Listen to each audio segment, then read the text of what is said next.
Hey, what's going on, everybody? It's Matthew back down in the game room for yet another episode of the My Favorite LJN Tournament Revisited. This is going to be episode or video number 15 for this new tournament. And we do have 7 new matchups. Nope, 8 new matchups. Nope, it was 7. So, just kind of looking at it, just like so many of my other videos, what I've talked about, there are a number of battles here that I'm not looking forward to. You know, some of them I can sit back and say, well, yeah, I like this one better for this or that reason. But there are at least 3 matchups here that I'm not happy about. Again, there are certain figures that I own that I want to see go further down the line because I think they have much better chances of winning as opposed to some of the other competitors that win and move forward. But the first matchup is going to feature maybe a little bit. Alright, so this should favor the wrestler more than the manager. I don't know. Jake Roberts versus the Mega Powers version of Elizabeth. You know how I feel. Sometimes the managers have much better poses than the wrestlers themselves. So that definitely gives managers a leg up here and there. But you've got one of my most well-known characters in Jake Roberts, one of my most respected wrestlers. A good but not great pose. With this particular figure, I can never for the life of me get the snake to actually stay in his hands the way that they're supposed to be posed. So, the snake in essence is supposed to look like this. But I can never get it to stay like that, so I always have to wrap it around his head. The green snake for LJN, it's a simple accessory. The Hasbro snake is obviously the epitome of what accessories that should look like. Jake Roberts himself, because of the way that he's supposed to hold the snake, yes, the hand positioning, got it, makes sense. And when I did this tournament the first time, he scored off against Jim Duggan and won, which I kicked myself in the face for because I actually liked the Jim Duggan figure a whole lot better, but I moved him forward because I thought he had a better fighting pose. Well, this time around, Jim Duggan and Jake Roberts are not going to square off. It's a good figure. It's a little bit smaller than some of your other figures, and a good fighting pose again. This one doesn't really give you much of a good body slam pose that I covet, but you know, at least you could do a little clothesline punches, what have you, that you need. It's a playable figure. Let's just leave it at that. His competition is against Elizabeth, so not this figure in particular, but the Elizabeth LJN original. I list Rick Rude as my worst figure or least favorite figure because of the unplayable pose. But Elizabeth, they turn the Elizabeth figures. It's like these little Barbie dolls, which, you know, they do the same thing with the. Do I have one over here? Just pull one of these off the shelf as an example. So, they always give the female wrestlers like these really thin, skinny, tiny bodies with these minuscule hands, and I absolutely despise that. Like, they made LJN. They could have easily took Elizabeth, given her this type of build. You know, you could still make it a skinny figure. Just, you know, make it that size. That's fine. It would, and then the Elizabeth from LJN would have been perfect. Does that necessarily make it the worst figure because of its tiny statue? Maybe not, but it definitely hurts the figure a lot. What's going great for this particular custom is the fact that this is an absolutely amazing paint job on this figure.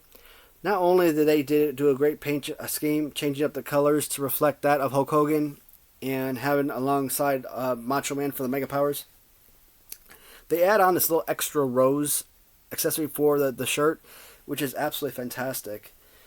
You know, everything from redoing the head or redoing the hair. This is just an overall really beautiful figure. Again, it's essentially a Barbie, though. I mean, it's hard to look at it as anything other than a Barbie doll. Now, is a Barbie doll figure with essentially no playability, are you going to really push that forward past a decent, if not great, well, not great, a decent or good figure with a good fighting pose? Yes. Yes, I am pushing Elizabeth past Jake Roberts. I do like the figure. I like the accessory. I don't know, there's just something about this in particular design of the Elizabeth figure that really makes it pop. And I don't know if it's necessarily going to go 4, 5, 6 rounds, but I mean, I still see this figure going at least another round or two. I like it a lot. So from Stanger GQ, the Mega Powers Elizabeth does push forward to round 3. And oddly enough, I don't remember if I had I don't think I had a custom of Elizabeth the first time around. And if Elizabeth did, if it was just the original, I don't think that Elizabeth made it past round 1. So seeing a version of Elizabeth make it to round 3 is incredible. Second battle is going to feature 2 Titans, and that is Kamala against Ken Patera. So we will start with the custom figure. So from Wrestling Rider, the blonde version of Ken Patera did surpass the LJN original with purple suit. I did have the purple Ken Patera as my 10th least favorite LJN figure, but it was a really nice figure. The thing about it that made it the worst, or among my list of top 10 worst, is simply the fighting pose. It's unplayable figure. It's not as bad as, say, a Jimmy Snuka, for example, or especially a Rick Rude, but it's not serviceable, and that's what really gets me about a lot of these figures. So this is, again, one of my all-time favorite Wrestling Rider purchases. The bulkiness of the figure definitely helps, and he gave it a really good paint scheme with the overall figure. And I don't want to shoot around the bush on this one. I think if this figure was going against almost any other from this lot, it possibly could have pushed forward to round 3. There's a 99.9% chance I would never choose this figure, regardless of how great it's customized, over a Kamala figure. We already know Kamala is number 4 on my list of greatest LJN figures of all time, and possibly could be number 3, it could be number 1. It's just that good of a figure. Everything from the weight of the figure to the Hogan-esque / Andre the Giant / Big John Studd to an extent fighting pose. That's great. At first, I didn't like the little hand chop thing he does. But you know what? It becomes a much different, kind of like what The Undertaker does. The under the throat chop. And again, you throw a punch, and you got that perfect body slam pose. And just like Andre and Hogan, you've got the legs spread far apart with the knees bent to make him a beautiful figure to be body slammed himself. There's not to take anything away from the Ken Patera custom, but at the same time, do we want to sit there for 5 minutes harping on a battle when it's highly unlikely you're going to see Kamala removed from competition before, let's say, 4 or 5 rounds? I already know this figure is going to go deep. Based on the last tournament and saying what some of the guys that he eliminated, I'm not even going to pretend to think, sit there and decide on some of these figures. Now, if we were doing like a custom Honky Tonk Man versus Kamala, that's, because I love that Honky Tonk Man figure so much, that's the type of deal where I think I'd sit there for a minute and think about it, because as great as this figure as this is, you don't want to just jump the gun. Yeah. Ken Patera, not my favorite pose. Kamala, one of my favorites. It's a pretty easy decision. So, this is the third video I've made tonight. Today, I mean, it's only 4. Wow, it's 4:40 already. Crazy. So today, this is the third video I made, and there have been a few battles which I was not excited about because I wanted these figures to go much deeper in this competition. This is one of those battles, and it's going to feature the Raider Nation's Coco Beware custom against an LJN original, Outback Jack. So, Outback Jack without the hat accessory is an absolutely phenomenal figure. Not the greatest fighting pose. I mean, you really can't give a good body slam pose, but again, kind of like B. Brian Blair with the arm out like that. It's a perfect clothesline, perfect punch, and you can still kind of do like that, turn around, you wrap your hand around him, throw him over your shoulder type of deal, and drop an elbow, hook the leg, bam. Beautiful figure for a lot of different moves, and with his perfect accessory that meshes so well with the head and overall outfit, this whole Crocodile Dundee look that he's got going on, this is a fantastic piece. I mean, I think this is a top 15 figure. Don't know much about the wrestler. I don't care about who the wrestler is or was. This tournament is about the figure themselves, and this is easily one of the best LJN figures you could come up with. Problem is, he's squaring off against one of the greatest LJN customs from the Raider Nation. I still think I classify Honky Tonk Man as my favorite Raider Nation purchase, but this is a very close second. Everything about this figure, with the glittery and glossiness of the figure, the way that the stripes and the hair stands out, the different designs that they use for Coco Beware, and then of course the toucan bird. This is just a fantastic piece overall, and one of my elite figures. Because I have about 200 figures, unlike LJN where I classify like the top 10 as my elite figures, and with the amount of sheer quantity that I own between original and custom, again, I never counted. I estimate about 200 figures.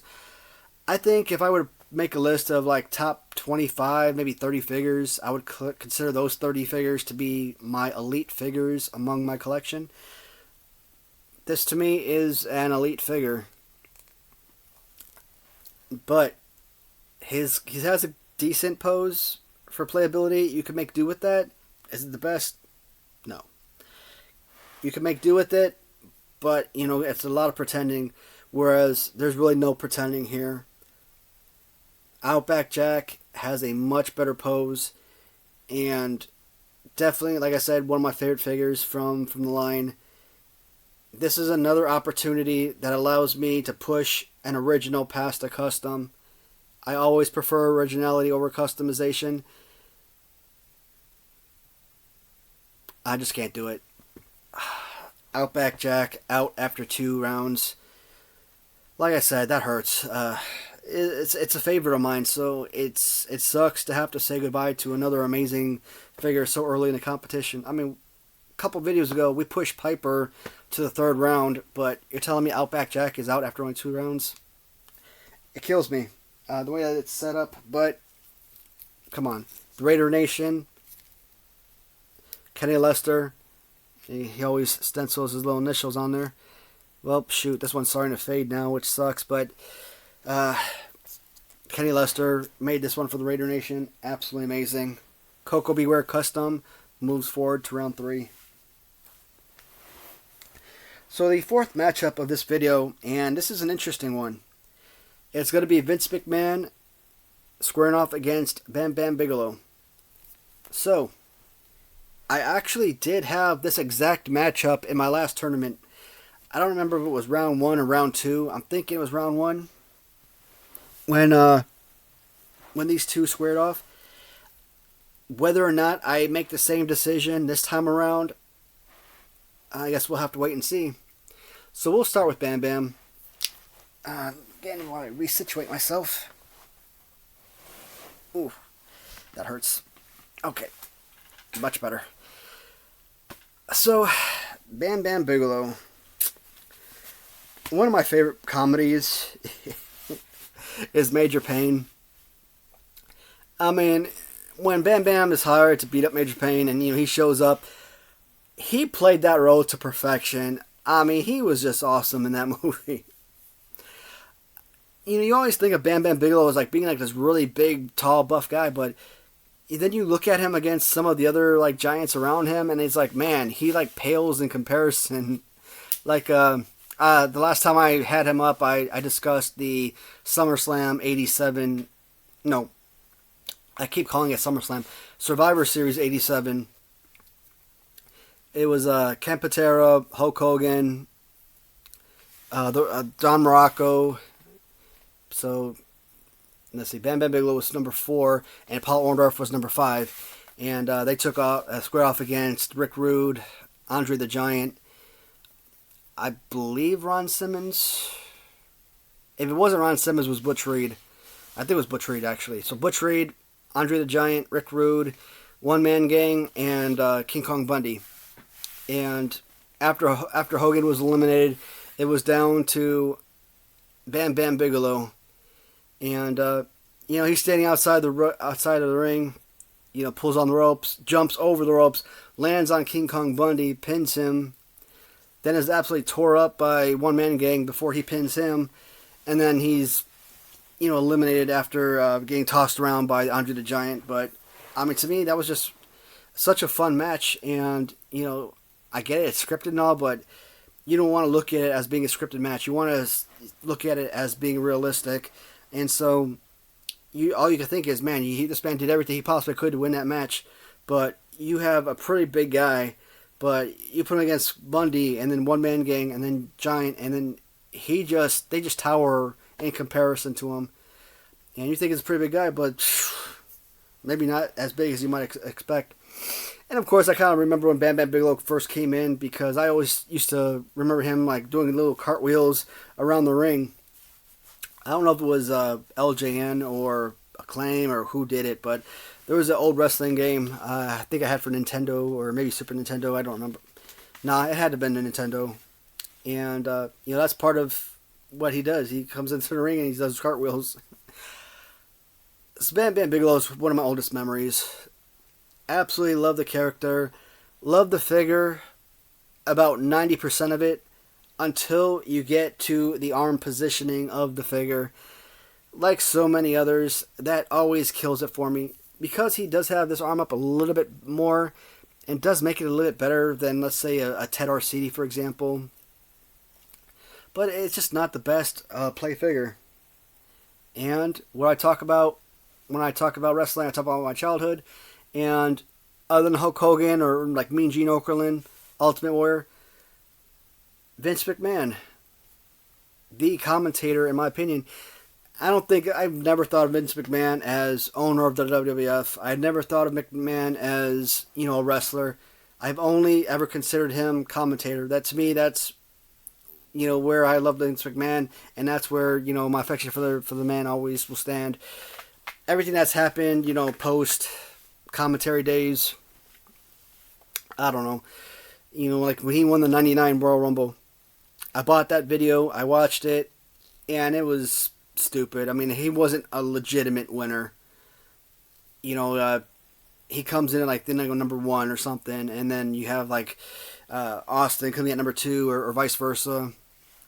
They fight, he jumps out of the ring, Austin chases him, and then Austin chases him all the way into the concourse and into the bathroom where he gets jumped by a bunch of people, including a Big Boss Man, and is basically taken to the hospital. And Vince McMahon, he comes back to the ringside, and he's at the table and he's commentating on the Royal Rumble, even though he's technically a participant in that Rumble. Then you see Austin show up, more than halfway through the Rumble after he just stole an ambulance, comes back into the tournament.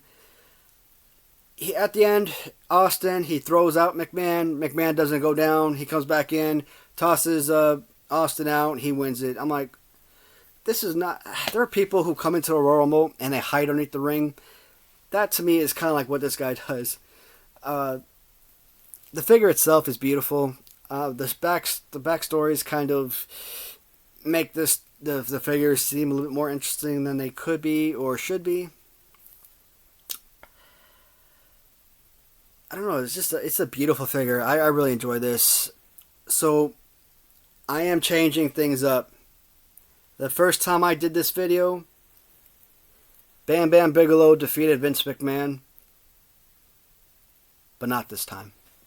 This time I am going with Vince McMahon defeating Bam Bam Bigelow. And I said it, a lot of time managers or, referees / Mean Gene / Vince McMahon, the managers who aren't actual managers, have some of the better poses. Could you use him as a wrestler? I mean, like the British Bulldog, etc. With the one arm up, sure. But the whole Ron Simmons deal with the fused arm to the chest, I hate that. Now, he does have a better fighting pose than a Ron Simmons, so that's the only thing, the only saving grace that makes this a much better figure than a Ron Simmons. But if his arm up was up like this, like Ron Simmons, this could potentially be on my list of worst figures. And of course, he's holding the microphone and everything, doing his commentary duties. So, like I said, look at that. That is a relatively good body slam pose for one arm. So, once again, Vince McMahon's going to defeat Bam Bam Bigelow, who is out after 2 rounds. Alright, the next battle is going to feature a couple of favorites, I would imagine. XOX Customs Axe of Demolition versus Hacksaw Jim Duggan. So I did decide to use the Hacksaw Duggan original over the Blue Trunk original version that I'm most familiar with. And oddly enough, I had Jake Roberts defeat Jim Duggan in the first round the first time I did this tournament. I knew Hacksaw Jim Duggan was a much better figure. One, aesthetically, I enjoyed a whole lot more. But I didn't have a duplicate, so I was never able to actually use this figure. So I didn't really know how it played. And that's pretty much the only reason why I selected Jake Roberts. And I think I even mentioned it in my video that I thought Jim Duggan was a better figure, but I wanted to go based on playability. With the 2x4 accessory, yes, the way it's kind of like sits on his shoulder, or sometimes you can lean on his shoulder if necessary. Arm up, it makes sense. This type of figure, I've got a few. I really, because I got accessories with them, I don't really use them as any type of battle or anything like that. They're all display pieces for me. It's just a really good, fun figure for a character that I admire since childhood. Obviously, when you join the WWF, your antics, your wrestling matches become much more tame. Like the Bushwhackers, who are just horrible in the WWF. Matches are boring. Royal Rumble appearances are just complete waste. But you look at them in like other regions, and they're just full-on brawls, and they're just amazing. Jim Duggan, your 1988 Royal Rumble champion. Him going against One Man Gang on those last two, I mean, there was no way this man was ever getting One Man Gang over the ropes. But One Man Gang's coming at him, he's by the rope, he pulls on the ropes, and watches One Man Gang fall over. I mean, that's really the only way you're going to win a rumble like that, is to have the other guy basically eliminate himself. Absolutely phenomenal figure. So I chose the XOX Customs gray and red face Axe of Demolition as opposed to the red face version. I really like the red face version. I've seen the poster, obviously, with his red face. Makes sense.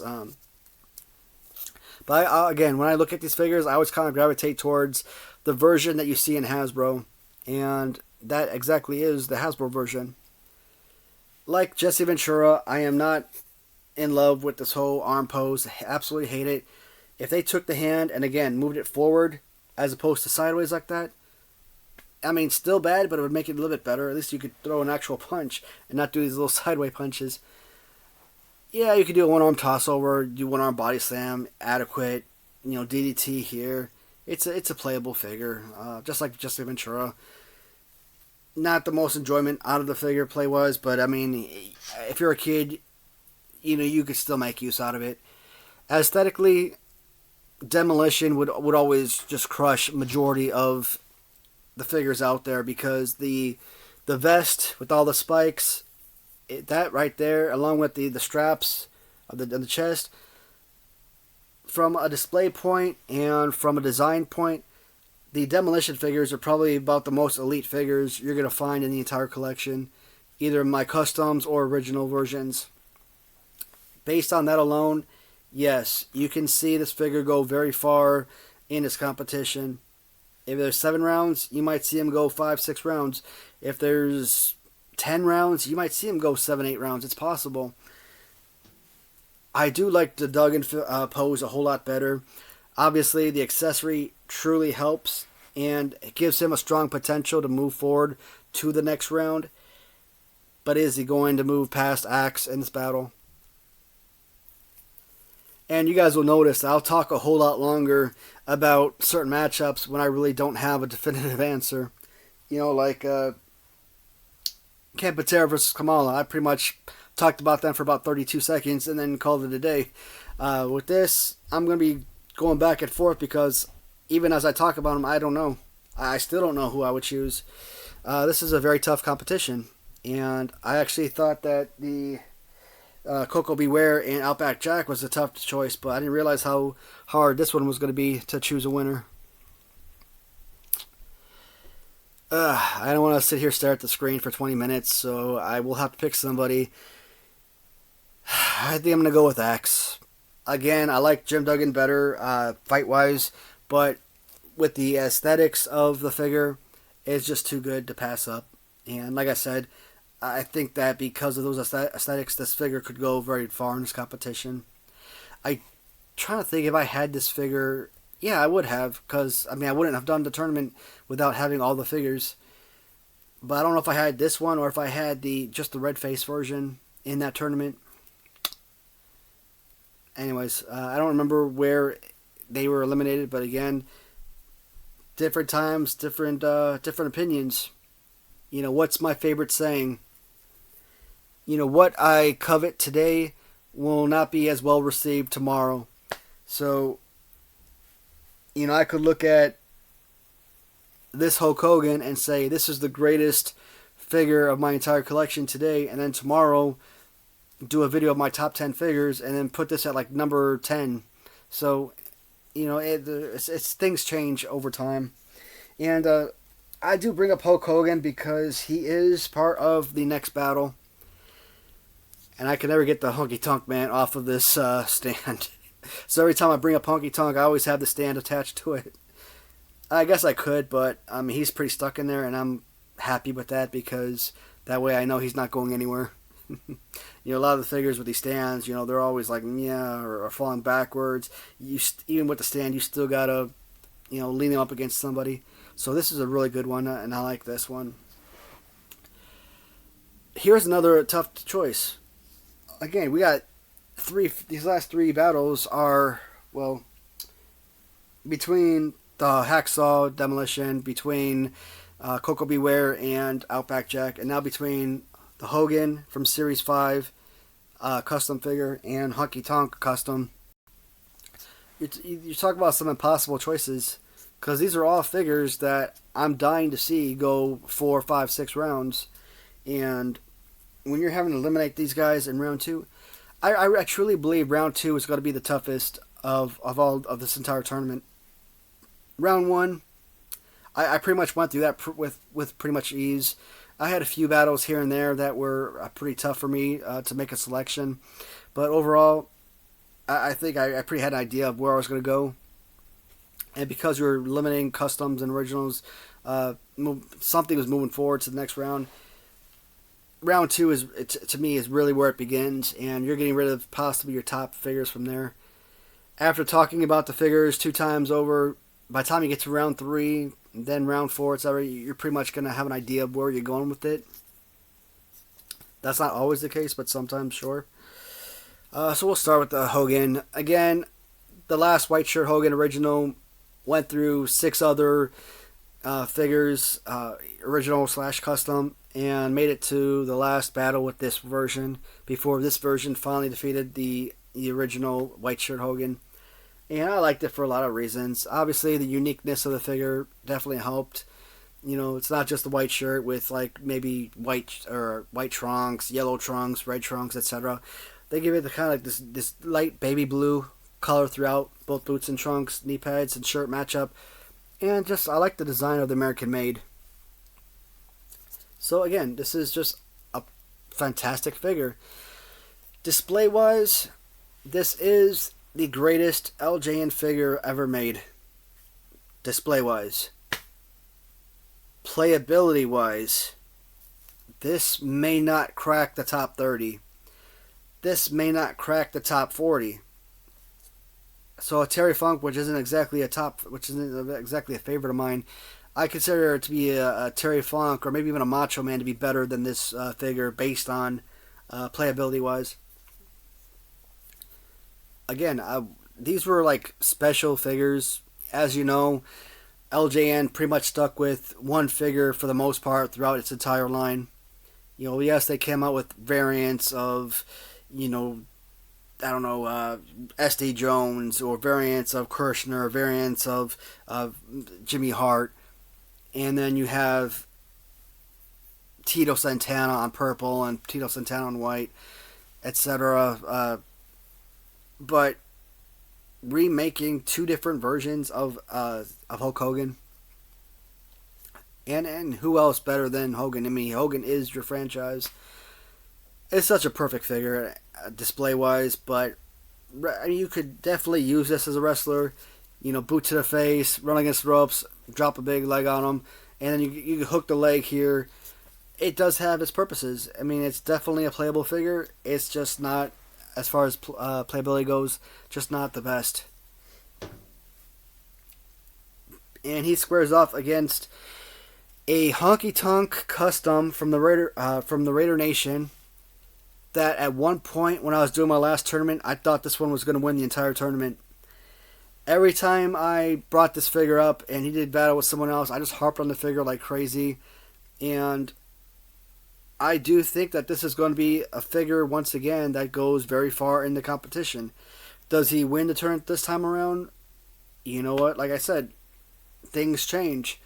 My last winner may not even make it out of round 3. You just don't know. So, everything about the figure I like the black and gold, obviously. More brown than gold, but it's gold. Then you got the nice brown scarf. Just a beautiful looking figure overall. And it doesn't hurt that it has an amazing accessory. So, you're not wrestling with this one, but based on playability wise, at least with the original, you do have, punching and clothesline. You can't do one arm toss over, one arm body slam. So this figure can do so much more than this one based on playability alone. This was, I believe, a round 5 figure last time. I don't think this one made it. I don't know if this one won. I don't think I had this one at the time. But this Series 5 in general, I'm going to say, I don't think it made it past round 1. And if it did, probably made it past round 2 at least. I don't know. I think I may have had white shirt versus red shirt. And then whoever that won against would have lost in round 2, I'm guessing. Am I going to do the same type of deal this time? I've had so many figures in the last tournament that went 4 or 5 rounds and was eliminated either first or second round this time. So just because this was a 5th rounder, possible 6th rounder, doesn't necessarily mean it's going to go that long again. I absolutely love the Raider Nation's figures, and this is just a truly remarkable design for the Series 5 Hogan. I can decide to change things up. It's tough, but I'm going to put Hogan down. So I will not push Hogan to round 3. I am sticking with Honky Tonk Man for round 3. And like I said, this is a pretty obvious choice for the most part. This is one of my favorites, and that is one of those figures that I truly believe have a legitimate chance of not just making it deep into the competition, but actually winning. So the last battle is going to feature a couple of giants. So we have Andre the Giant versus One Man Gang. I've been watching a lot of YouTube videos, shoot videos or interviews with One Man Gang, and he talks about like the death of Bruiser Brody. I didn't realize that that man was killed in Puerto Rico at one point. So, and not just killed, but murdered. I mean, that sucks. I mean, it's bad enough if you hear somebody dies in a car accident, but when you hear that somebody is strictly responsible for their death, an accident is an accident, but intention is a whole new ballpark. So One Man Gang, he gives him and Bad News Brown. I've been watching a lot of shoot videos with those guys, and they kind of talk about those events. A lot of fun. If you guys get the opportunity, definitely go on YouTube and search for those videos. A lot of interesting stories, backgrounds. So I did decide to go with the original, the custom Wrestling Router version of One Man Gang over the original. It's pretty much identical to the original figure. The only difference, other than the glossiness, obviously, of the figure, is the vest. It is a blue vest, dark blue, whereas the one was a denim, light blue vest. So this one is a dark blue, kind of black looking, and it's just a really great piece.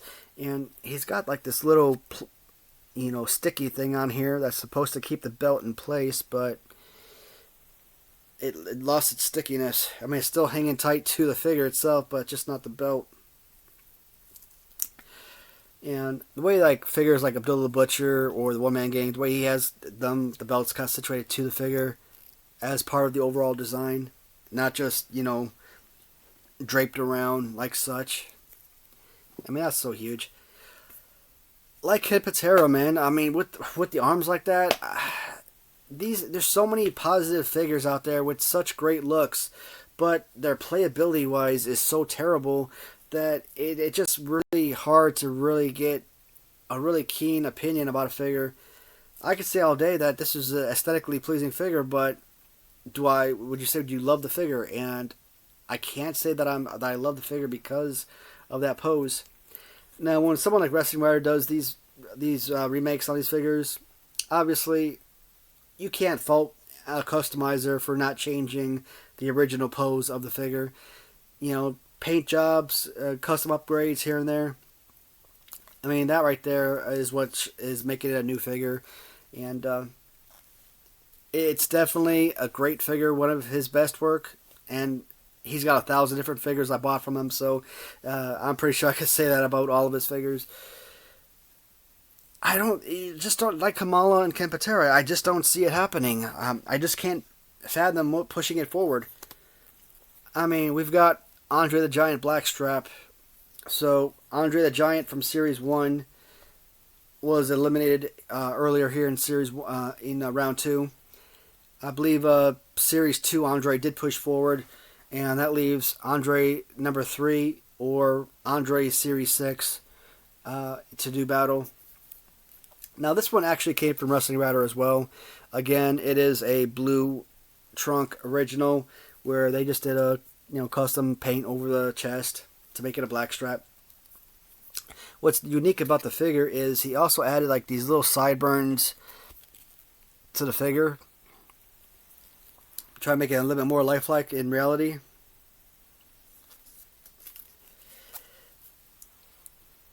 At 38 plus minutes, we really can't harp on it. Andre the Giant, regardless of which one you choose, Series 1, Series 2, Series 6, Andre the Giant is a better figure than a good chunk of the LJN figures out there. Perfect fighting pose, bent knees, just an overall fantastic look. Blackstrap Andre is the one that I'm most familiar with. It's the one that, that's my childhood right there. One Man Gang, a great figure, deserves to go many rounds, but again, when he's doing battle with something as solid as an Andre the Giant, it's highly unlikely he's going to come out victorious. Andre the Giant Series 6 does defeat One Man Gang. Alright, so that does conclude the 7 matchups from this video. Let's see, I haven't been giving dates. So, once again, today is Friday, October 14th. And this is the third video I've made today. I'm probably going to stop today. I'll probably come down here tomorrow, maybe Sunday, and make a few more. Like I said in the first video I made today, I might be deploying soon, and if I do, I need to hurry up and rush and get all these videos made before I leave, because I don't want to leave this tournament unfinished. Elizabeth Mega Powers defeats Jake Roberts. Kamala defeats Custom Ken Patera. Custom Coco Beware defeats Outback Jack. Vince McMahon defeats Bam Bam Bigelow. Axe, Random Treasures version, defeats Hacksaw Jim Duggan. And again, I didn't buy the axe from Random Treasures. I bought them from Stanger GQ, but they have the same color scheme. Custom Honky Tonk defeats American Made Hogan, and Black Shop Andre defeats Custom One Man Gang. Alright, 40 plus minutes. I'm hoping you guys are enjoying these videos, because for 40 minutes, it would suck if you guys don't get a kick out of them. But if you have any questions or recommendations, always leave comments. I love hearing from you guys. I will talk to y'all soon. Goodbye for now.